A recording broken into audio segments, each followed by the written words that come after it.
देखो लिख लिया ना, समझना इसको।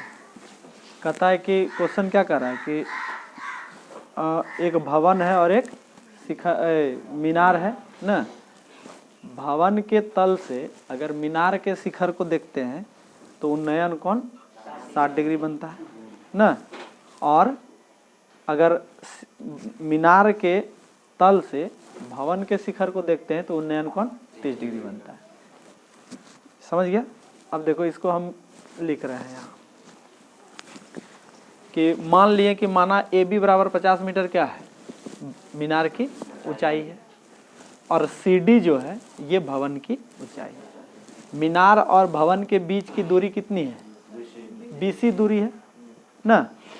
और मीनार के पाद बिंदु B से, मीनार का जो तल है वो B है ना, इससे भवन के शिखर का उन्नयन कोण कितना बन रहा है, 30 डिग्री। लिख दिए हैं कि मीनार के पाद बिंदु से B से भवन के शिखर का उन्नयन कोण कितना बन रहा है, 30 डिग्री। और भवन के पाद बिंदु C से मीनार के शिखर A का उन्नयन कोण कितना बन रहा है, 60 डिग्री बन रहा है। ठीक है ना। दो त्रिभुज अब इसमें तुम देख रहे हो, दो समकोण त्रिभुज है, एक है ABC और एक है DCB ना। अगर हम त्रिभुज ABC की बात करें, त्रिभुज ABC में ABC की बात करेंगे तो ये कोण देखेंगे है ना, 60 डिग्री। ये कोण देखेंगे, इसी का मान लिखेंगे थीटा बराबर कितना है, 60 डिग्री। और ये कोण के सामने वाली भुजा क्या होगा, लंब होगा। तो लंब इसमें क्या हो जाएगा, AB हो जाएगा ना, AB और बराबर 50 मीटर। यही क्या है, मीनार की ऊंचाई। आधार देखो BC इसका ये होगा ना, इसके साथ 90 डिग्री का ये जो है समकोण यहाँ बन रहा है कोण B, तो ये आधार हो जाएगा BC। तो आधार हो जाएगा BC।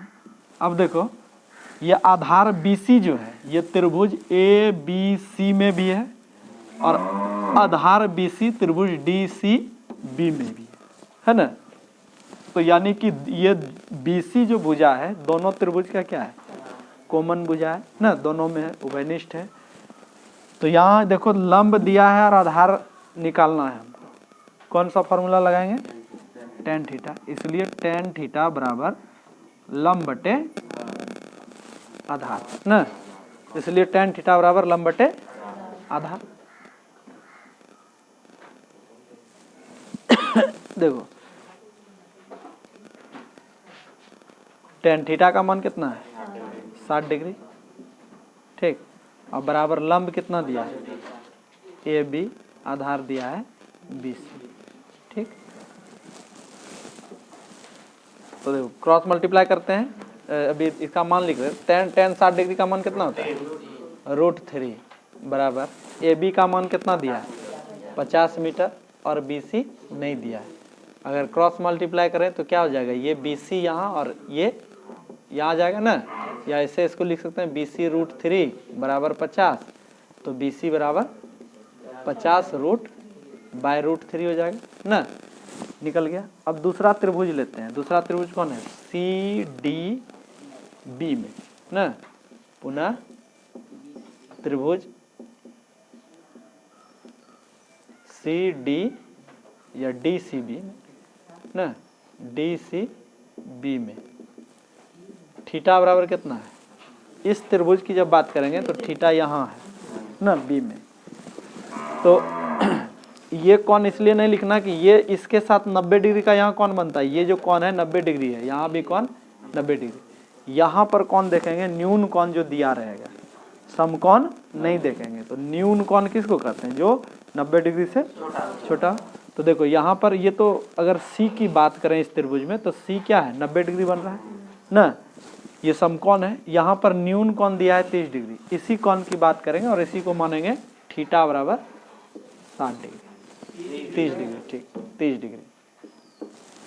ठीक है ना। और जब ये न्यून कोण है इसको थीटा मान रहे तो इसके सामने वाली भुजा लंब होगा, यानी भवन की ऊंचाई जो है लंब होगा। तो लंब क्या हो जाएगा, DC या CD जो लिख सकते हो। और आधार तो इसका भी क्या हो जाएगा, BC ही होगा, ये आधार दोनों में कॉमन है। तो यहाँ भी लंब और आधार का रिलेशन से जो फॉर्मूला होगा उसी को लगाएंगे ना, इसलिए tan थीटा का यूज करेंगे, क्योंकि tan थीटा बराबर होता है लंब बटे आधार, है ना। अब इसको हम यहाँ पर 1 मान लेते हैं, ठीक। tan 30 डिग्री दिया है, बराबर लंब कौन है, DC है, और आधार है BC। क्लियर हुआ। चलो देखो tan 30 डिग्री का मान कितना होता है, 1/√3। DC का मान नहीं दिया है और BC का मान नहीं दिया है। चलो तो देखो ये BC को क्रॉस मल्टीप्लाई अगर करें तो ये क्या हो जाएगा, BC बराबर DC√3 ना।